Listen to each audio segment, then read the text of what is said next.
Jeg startede cosplayhold her på Roskilde Ungdomsskole i år, og jeg blev inspireret til det, fordi at mine 2 ældste piger på 18 og 20 år, de cosplayer.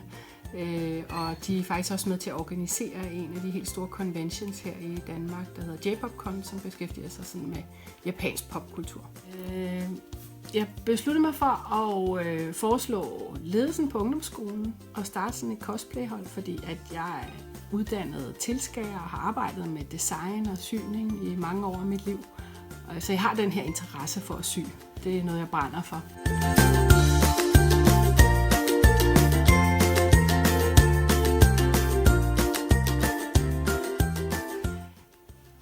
Ordet cosplay er jo en sammentrækning af 2 ord i virkeligheden.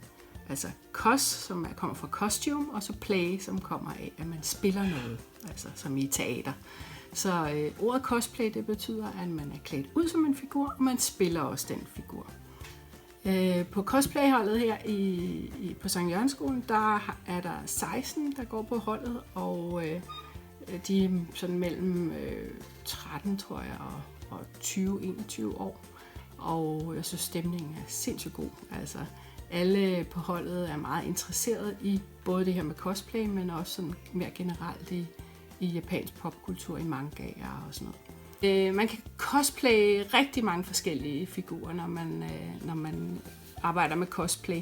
Det kan være inden for manga, for eksempel sådan noget kendt noget som Naruto. Det kan være sådan noget som vises i Disney Show, Adventure Time, Finn for eksempel kunne man cosplay. Eller en kendt Disney-film, for eksempel Frozen, Elsa kunne man cosplay. Og man kan også cosplay det på mange forskellige måder. Man kan lave sine egne fortolkninger af et cosplay.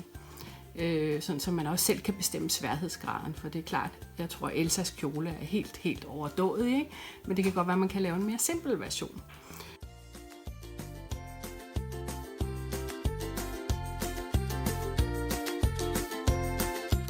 Det jeg kan lide ved cosplay, det er selve communityet. Bare som én ting, det er, der er virkelig mange hyggelige personer, og de er alle sammen søde og velkomne. Og man kan være den person, man gerne vil. For eksempel, hvis nu man vil være Sailor Moon, eller Ash Ketchum, så kan man være der, og ingen dømmer en. Cosplay, det er ligesom en fritidsaktivitet, som jeg mere gør som en hobby. Og jeg kan rigtig godt lide det, fordi jeg udvikler min kreativitet, og jeg får mere opmærksomhed af det.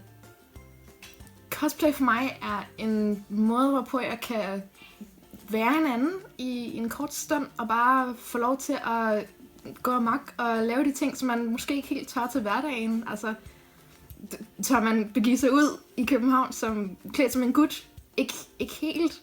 Men er man sådan et sted, hvor en masse andre gør det, jamen, så bliver det bare helt normalt, og det er bare en virkelig fed fornemmelse at kunne gå rundt og bare være sig selv. Det er virkelig dejligt.